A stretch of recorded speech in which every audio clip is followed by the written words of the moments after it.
for the Molecular Engineering and Sciences Institute.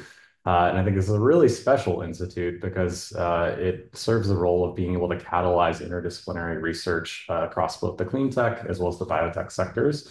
And as part of this institute, we offer a specialized PhD program in molecular engineering. We're one of very few universities in the world that have focused on this, but we think it's a really important area and are excited to offer this. So some of these research areas that are captured within this PhD program involve designing and characterizing molecules and systems of molecules, modeling these systems as collective behaviors, and then even be able to control molecular constraints that impact system functionalities. And I think one of the things that's really special about this program is that rather than joining a conventional department for which you may be able to work with one of 20 or 30 faculty within a given department, here within the MOLE PhD program, you can work with faculty that span roughly 20 different departments that each have many tens of faculty as well.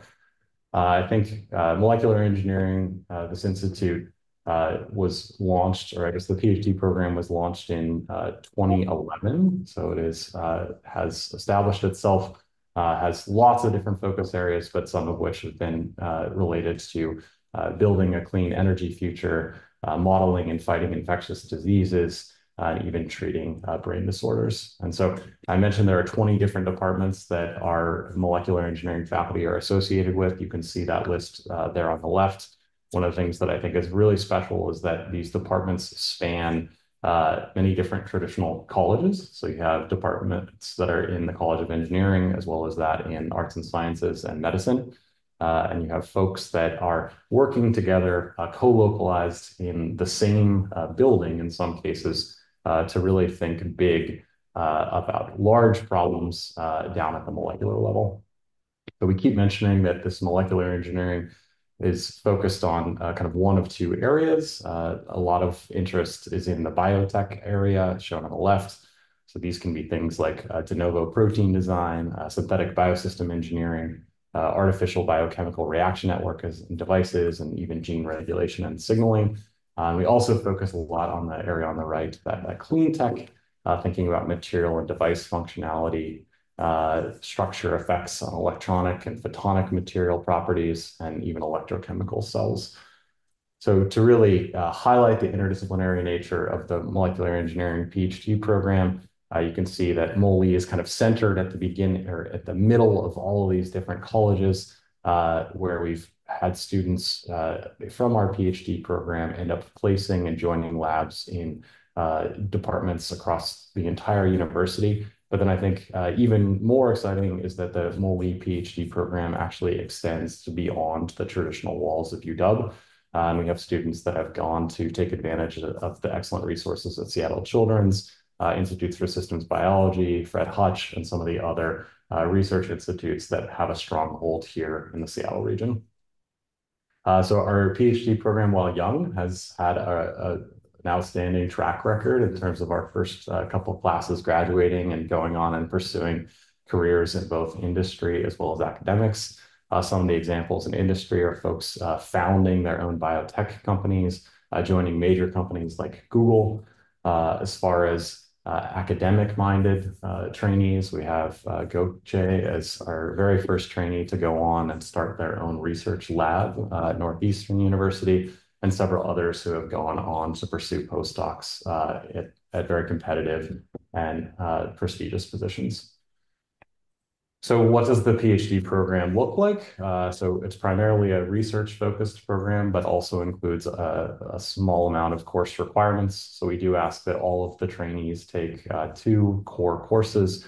One is an advanced molecular bioengineering, and another is kind of a survey course in the overview of what is molecular engineering. We then ask students to take a class that's in and out of their focus research area. So this can be courses on intro to synthetic biology or polymer chemistry. And then other classes are really at the discretion of the student, being able to take classes that fall into different broad categories, where many, many tens of classes scattered throughout the university will satisfy this requirement. And then in addition to a seminar course that's offered quarterly, we really just ask the students to be focusing primarily on their research themselves. So I think we wanted to make this a little bit about an information session, but a lot of this information is admittedly available on the Molecular Engineering PhD program's website, as well as can be answered both through direct questions to Doug or myself.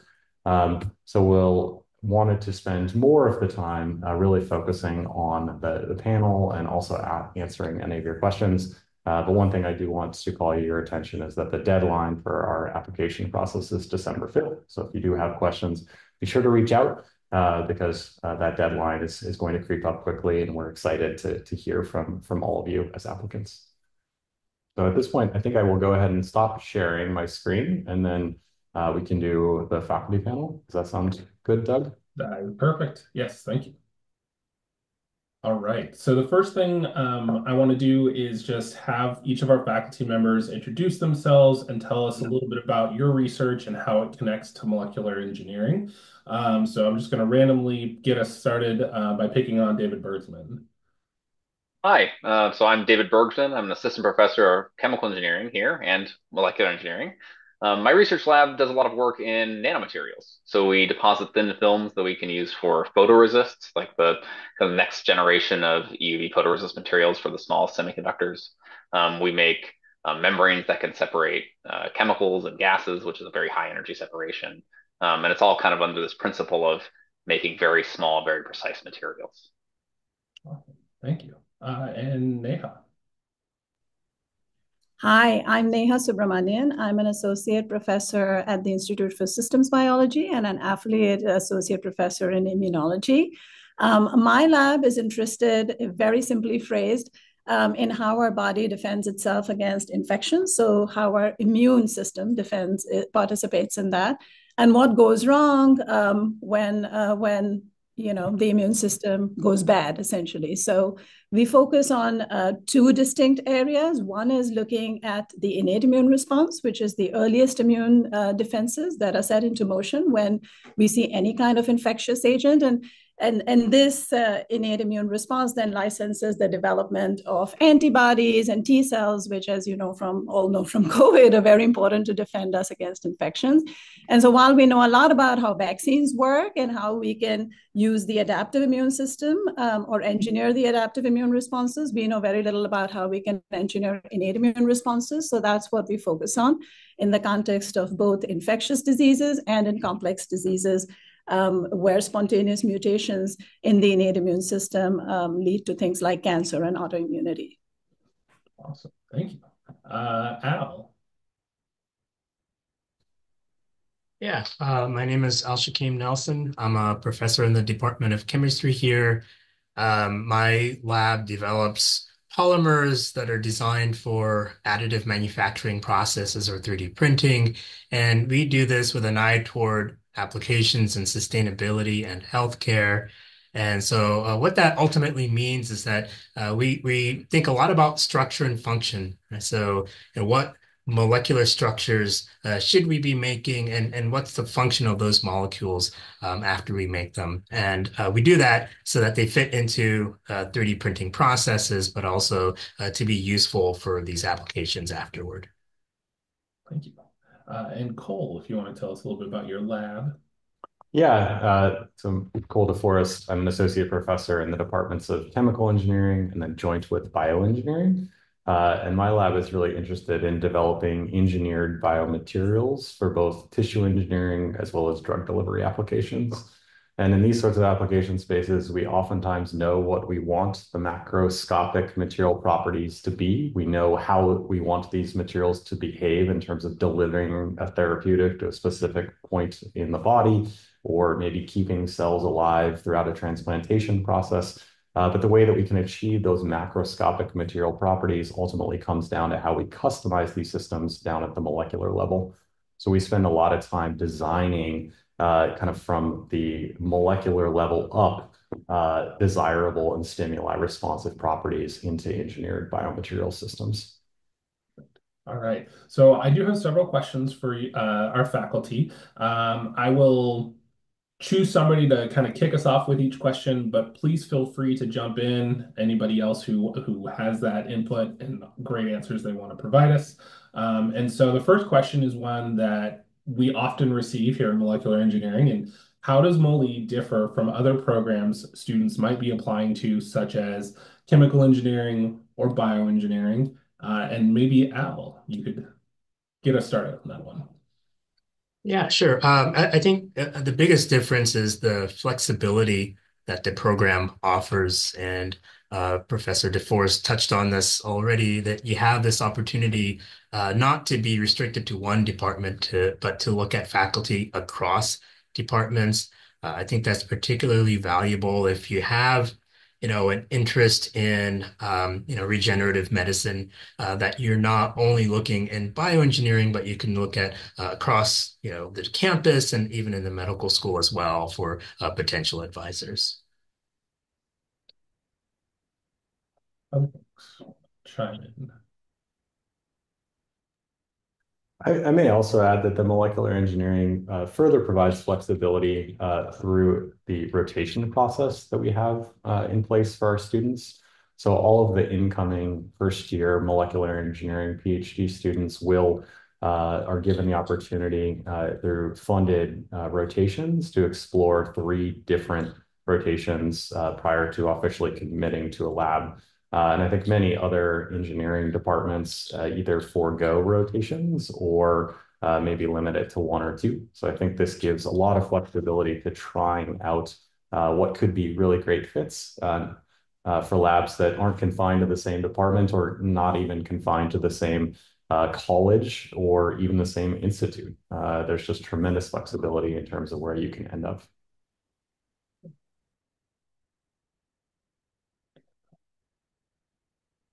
All right, so my next question is, what background knowledge is necessary for a successful student, and particularly from students who say, but I don't have a background in engineering? So maybe David, you could take a stab at that one. Yeah. So I think that kind of like many graduate programs, the hope is that we're going to encourage you to think kind of more broadly. But so having some experience with some amount of science or some technical exposure is helpful. But ultimately, when you're joining a research lab, part of the point and part of our job is to train you in the skills that you need to be successful. So, if you come in, say, with a background, this you don't need a specific background in this way, but if you had a background in biology, you could, of course, consider doing research in nanomaterials, or come with an experience in clean energy, you could go and work in computational bio. Our goal and our job is to train you with the skills you need to be successful in our labs.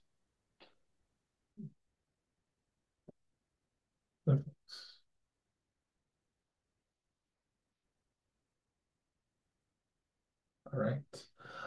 Our next question we'll send to Neha. Is lab experience required? Lab experience is definitely helpful, right? From different perspectives. So one, it kind of teaches you how to technically actually do an experiment, what it takes to do one. And one aspect you learn is the technical aspect, but the other is also just perseverance, because PhD is a constant learning experience. And so having some lab experience such that you know about what it takes to do an experiment, what kind of critical thinking is involved, and what happens when experiments don't work and how to troubleshoot is definitely helpful. But like David said previously, it's part of our job to also train you in that. And so it's not an absolute necessity, essentially. It's definitely beneficial because it prepares you for what to expect. But it's not absolutely required. I've had PhD students come through who had no lab experience, and but they had a great aptitude for research, and just learned after coming to the lab. So, yeah, I'll stop there.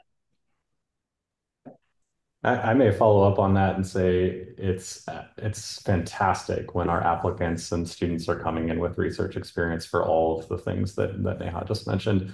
But I do want to emphasize that if you're coming in with one set of research experience, you're not necessarily tied to that research direction when you join the molecular engineering PhD program. So you can come in, as David was saying, with a background in clean tech and then shift your focus into computational protein design. And I think that's again part of the flexibility, part of what we hope is alluring to folks and appealing of the molecular engineering PhD program.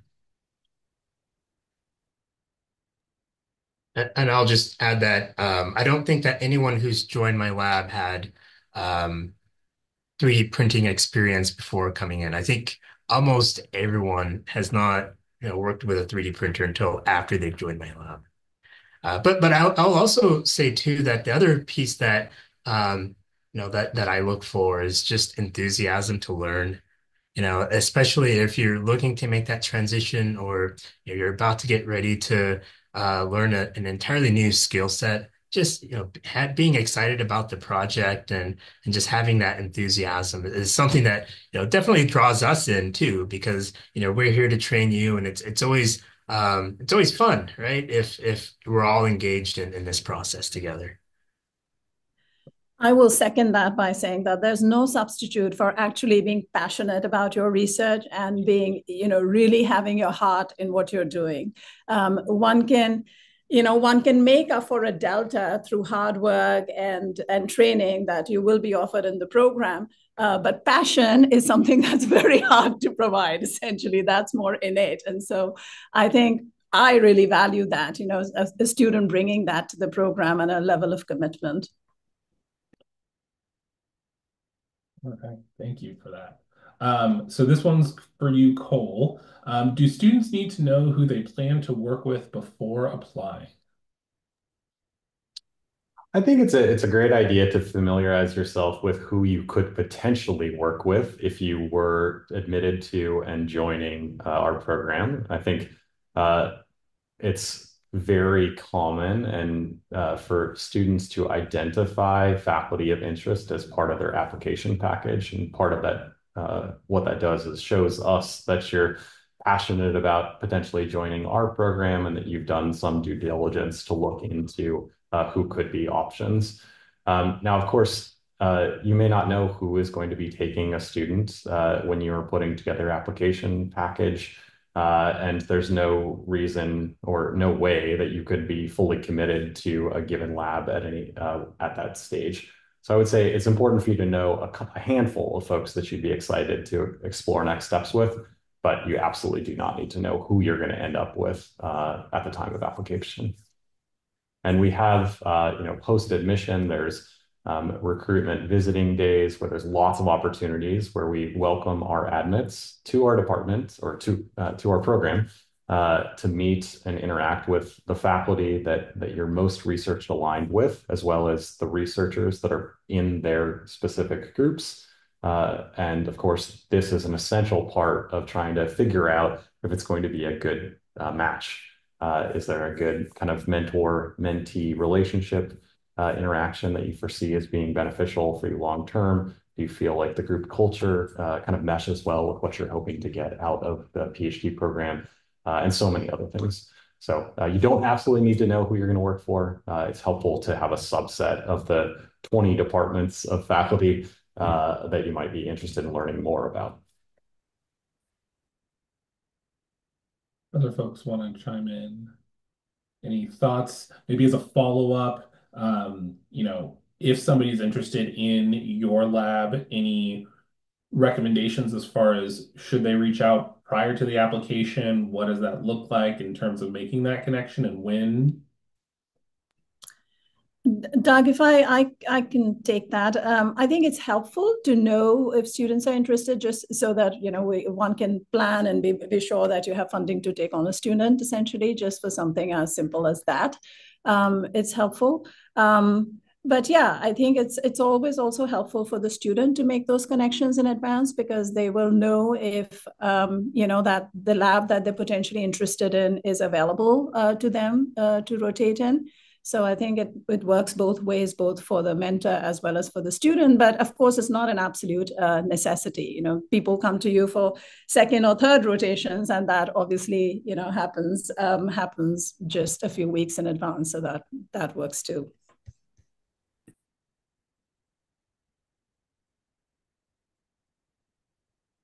Any other thoughts on that?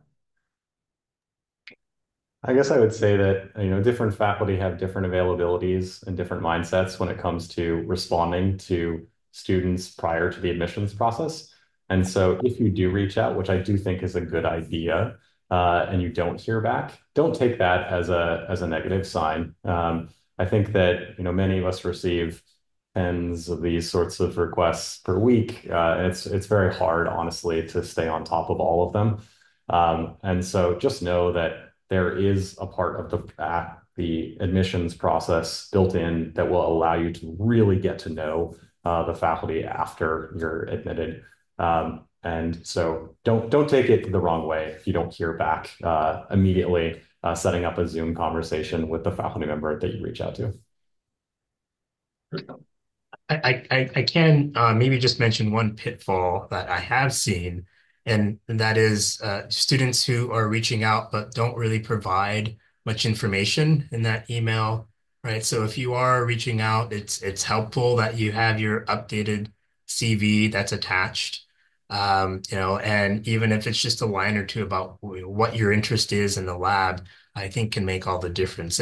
It's not to say that it will solicit that or elicit that response that you want, but it does show that additional effort and level of preparation.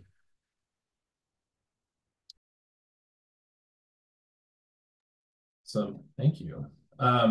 So the next one is, are there things that you might recommend to students to be doing now in preparation for their application, which is going to be due on December 5th? So David, maybe you can start us off there.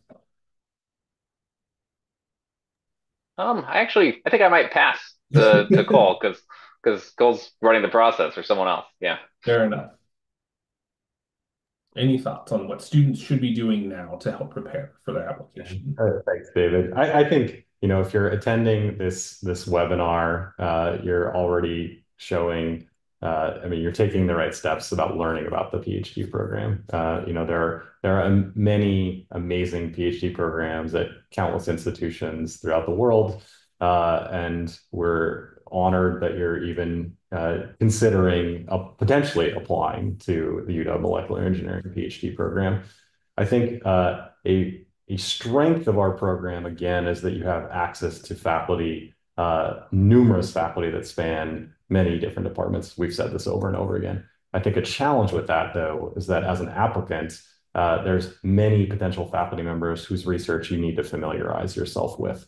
So many more than you would if you were just applying to a single department with 20 faculty in it.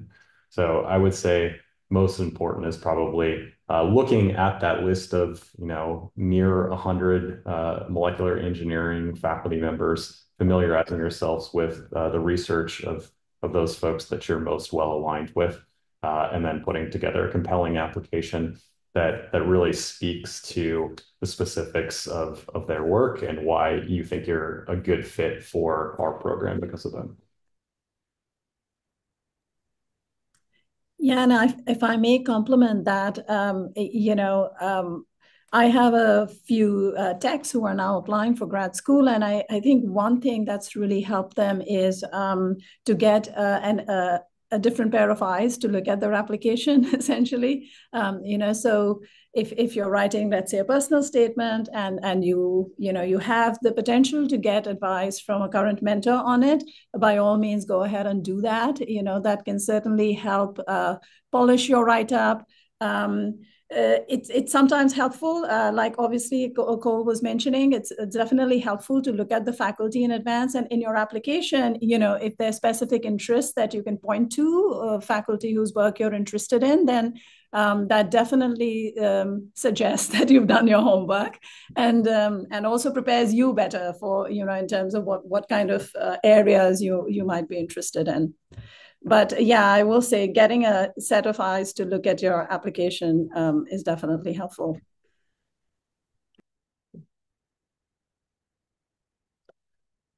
All right, so we do have a couple of questions that were submitted by folks who are going to be attending the sessions. So the first one that was submitted was, what type of students do you think would benefit most from the MOLE graduate program?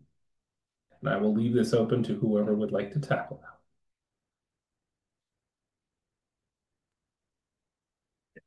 Yeah, I don't know about the most, benefit the most, but I think that students who are a part of this program tend to want to be interdisciplinary.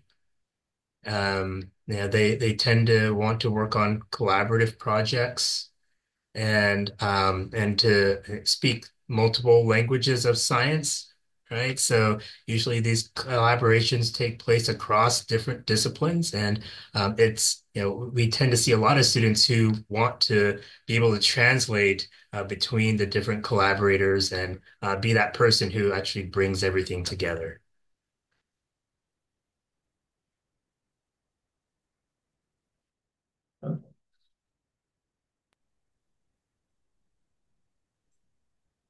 All right. Another question that I just received was and it says, it seems as though a lot of research conducted is more applied than experimental. Are there expectations for students to come up with individual proposals/projects during matriculation, or is work directly handed down by your PI?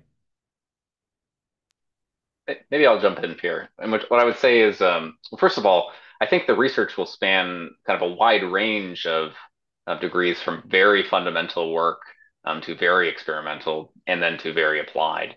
I know that in my lab, we take some pride in sort of including a full stack development. So you're making the materials, you're characterizing them, and then you're also using them for some application. Um, so I think you have a lot of different opportunities for different kinds of projects in the program. Um, and I can say I can't speak for everyone, but I can say that I think most faculty are likely to have some ideas in mind for projects that you might want to work on, or maybe some existing funding that would support you to work on those projects. And then over time, as you become more experienced, the hope is that you would also start coming up with your own projects that could lead to kind of other interesting ideas that um, yeah, will kind of take you off into your future career. Um, so I think it's a combination of both. Most of you will receive some amount of mentorship when you begin, um, and then you'll take it on to other places. Thank you. All right. And sort of as a follow-up to that, it reads, are there opportunities for students to work with faculty for business opportunities or potentially market opportunities for research?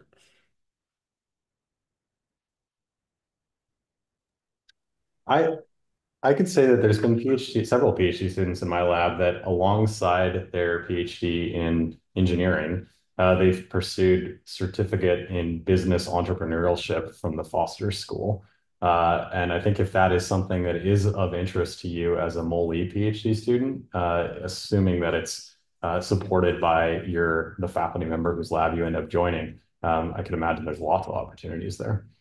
CoMotion, which is our tech transfer office here at the University of Washington, also offers research fellowships for both PhD students as well as recent graduates that are sticking on as postdocs, specifically to pursue entrepreneurial options that come as a direct result of that student's graduate research. So I think there's some really nice kind of tools in place within the broader university that a MOLE PhD student can certainly take advantage of. Yeah, and if I may complement that by saying that, I'm at the Institute for Systems Biology, and, the goal here is to kind of take an interdisciplinary approach. So the idea is that microbiologists, immunologists, and computational researchers, microbiome specialists kind of work under the same roof collaboratively. And one goal of that is to then spin out companies, essentially, using what comes of our research. And so that's not only a feature of ISB. I know that other research institutes around the area also are involved in spinning out companies. So a lot of that depends on the results that are generated off of your graduate research and what part of it is translational. But yes, grad students are involved, and they have participated in writing patents, for instance, and in the future, spinning out companies collaboratively. Some of them choose to stay on and, like Cole was saying, and become the heads or the COO or in some capacity of the companies that they've rolled out based on their graduate research, and that's a win-win situation for both you and your mentor.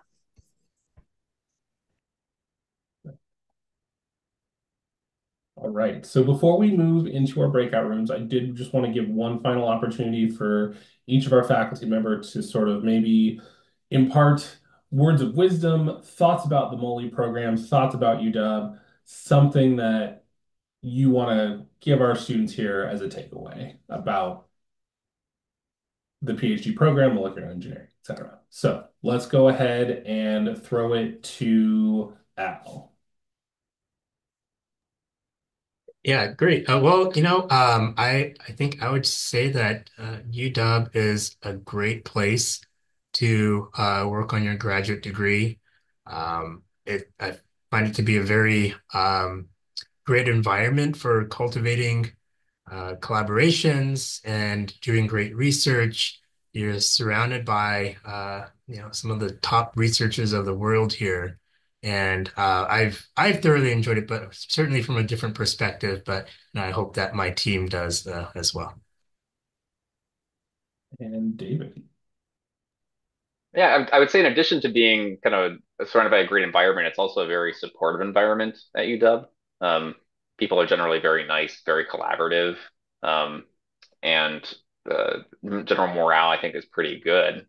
We also have access to beautiful mountain ranges and rivers and uh, the ocean, and I think a lot of people who come here enjoy it, at least in small part, because they can go skiing and hiking, and 30 minutes away, it's a short drive, so it's a beautiful place to be. And Neha. Yeah, I agree with everything that's been said. To me, what's really attractive is the community. UW as a school is very supportive. Your success is our success, and we're here to see you succeed and do whatever we can to make you succeed at grad school and beyond. And Yeah, I mean, I've thoroughly enjoyed being here, and I know the grad students have a community, and they have a lot of fun together, and they interact not only within their own program but also across programs. And in terms of the different departments and institutes that actually are forming part of the MOL-E program, a lot of this has already been said, but I just want to emphasize how important it is to have this kind of a community which kind of works beyond the traditional barriers of science. People don't work in silos, essentially, as can be the case in many conventional departments. People actually talk across institutes and talk across departments. I'm at the Institute for Systems Biology, but here I am, at a panel for the MOL-E program, and I also participate in the Department of Immunology. And I think for this kind of conversation to occur requires a very special environment, for people to actually speak across departments and disciplines. And the UW provides that both for its faculty and students. And Cole. Yeah, I'll echo everything that was just said. I completely agree. I may also add that one of the things that's special about the molecular engineering PhD program is that it's local, or it's located within Seattle. And not only does that afford access to a great community and the outdoors, but also job prospects upon graduation. This is a part of the world that a lot of folks are really interested in ending up long term. And if you come and do your graduate education here, you're putting a local foot into the industry that if you want to remain in the Northwest after graduation, it's just that much easier. You're going to have the opportunity to develop those connections throughout your time as a graduate student. So we actually see not only do many of our grad students thrive and go off to other parts of the world, but those that want to stay here really can. And I think that's unique compared to a lot of universities that may be the big dog in a small town. So it's really a special place, and it's great that people have the opportunity to stay here long term if they see fit. Well, thank you, and thank you to all of our faculty panelists. I will go ahead and stop